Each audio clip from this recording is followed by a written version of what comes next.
I heard a statistic recently that 96% of people working in the arts in the UK were opposed to Brexit, and kind of generally more internationally, I'd probably imagine a similar percentage of people are opposed to the kind of wave of nationalism and populism, and therefore with that kind of massive bias of artists being on and arts professionals being on one side of the argument, what role can they play in bringing those two sides together, or are they kind of internally divided? The UK and Britain has a particular relationship to nationalism. I think we're an island, and that really does make a difference. And not only that, but we've also got this.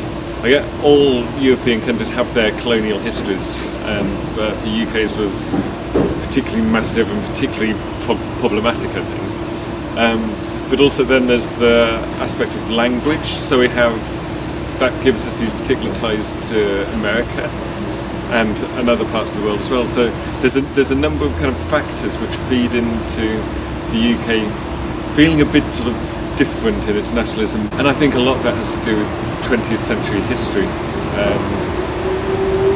There's still this kind of, and it's kind of coming back again, this strange sense of history from 60 years ago, from the wars, of like a kind of underlying we won thing, which is a bit strange. And we have this kind of mix of colonial arrogance and this sense of sort of underdog status. British people always like failing, like whether it's at football or other sport and things like that. We always love the idea of the heroic failure, but at the same time we have this idea of ourselves as this kind of world leader and colonial imperial power thing.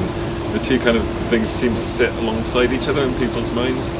I think I'm quite interested in kind of two meanings of national identity. One is the feeling that individuals have towards their nation, and on the other side you have the kind of the national narrative that the nation has of itself. And the two things are quite different, but obviously sort of exist in dialogue with each other. In the UK, we're kind of all groping towards new understandings of things in quite a messy situation. And I don't think anybody's got any really clear ideas. It feels like everything's been thrown up in the air, and all waiting to see where things land and what sort of new narratives will be employed to make sense of it, really. But we're all pretty perplexed, I think, at the moment about some of those questions.